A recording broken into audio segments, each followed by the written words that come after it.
Premier, ladies and gentlemen, this is a special year for Hamilton and for Bermuda. Marking 200 years as the capital of Bermuda is special. It's only been done once before, presumably by St. George's in 1809.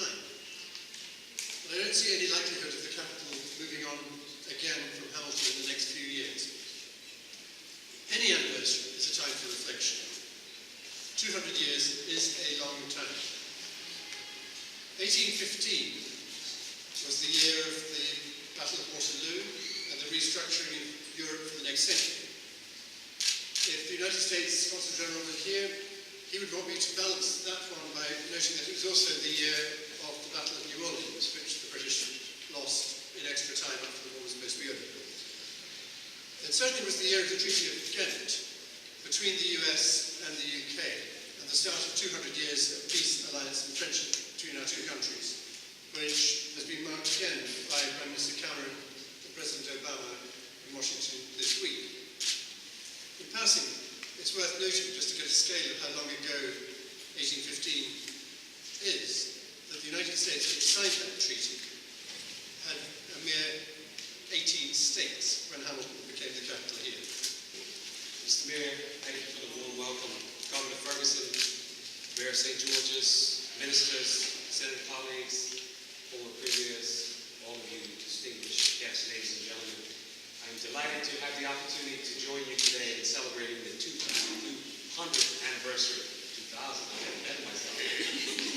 200th anniversary of the capital of Bermuda, Hamilton.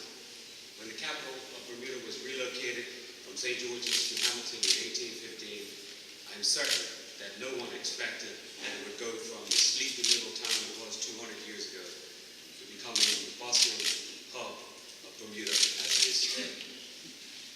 It was then, and it remains today, the heart of the island.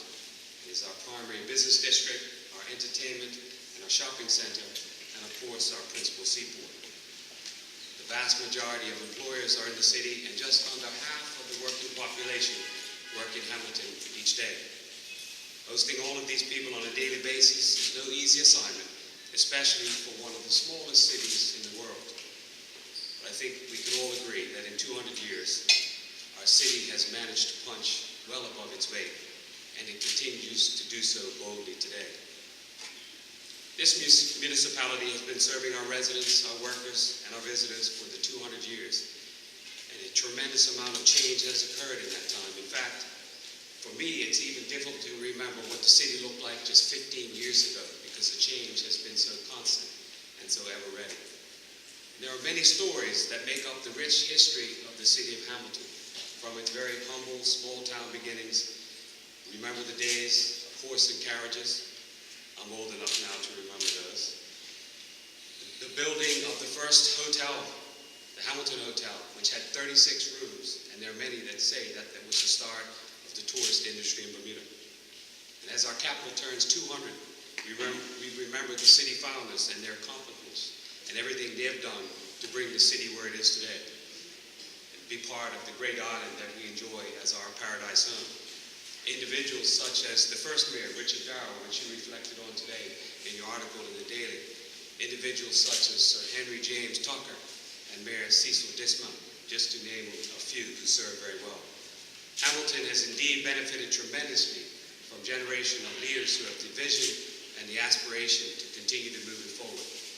They were committed and they persevered, and today we can all be proud of the fact and be grateful for the hard work that they did during those 200 years of this history.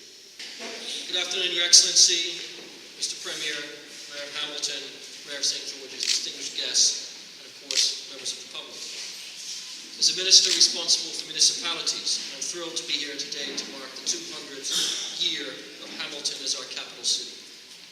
A lot has happened in 200 years. In 1815, there were no phones, no cars, no electric lights, and no airplanes. The American Civil War was still decades away, and it was only 16 years after the end of the French Revolution. The mode of transport of the day was horse and cart, and cedar trees covered the island, selling at the cost of a guinea apiece back then. It was 2 years after the establishment of Bermuda Post Office, 2 years before the construction of Sessions House, and many years before slavery would be formally abolished.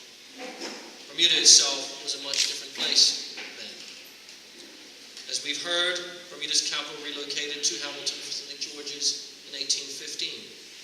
With the change of capital, Bermuda's parliament moved to Hamilton, and its first locale was the town hall on Front Street.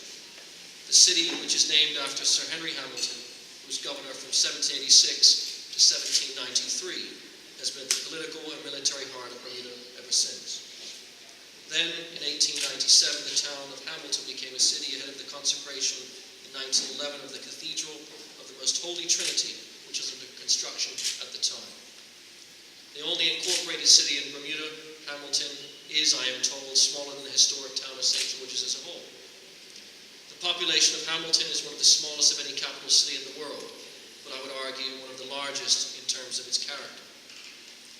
The city has seen major transformations over 200 years and will see many, many more. We are all the stewards of the city of Hamilton, and I look forward to being part and seeing the city grow and thrive, especially with the approaching America's Cup. Let us all join together in celebration of the city's past, present, and future.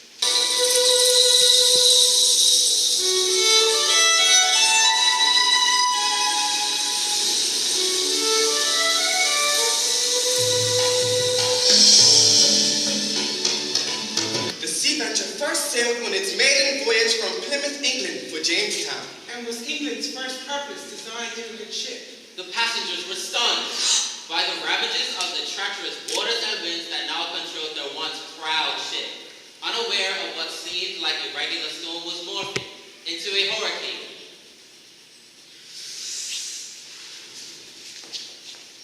The majestic current enforced its will, rendering the ships powerless as they whirled and rocked upon the waves. Bringing fear to the eyes of the passengers and crew, whose once arrogant demeanors were now facing the horror of possible death by drowning. Some huddled, some prayed, some held tightly to their loved ones. As the torrent winds blew the sails with overwhelming vigor, the hurricane forced many of the ships to separate, as the force of the wind caused them to drift in other directions. But the Sea Venture had her own specific challenges. having been recently constructed, the timbers were not set. The waters were too strong and the coping was not secure. The sturdy steelwood began to disconnect and part. And the ship began to leak. Oh no. Before Sir George Somers died, he requested that his heart be removed and buried in Bermuda in a sacred place. That place being what is now known as Somers Garden in St. George. His remains were then taken back to England for a royal burial.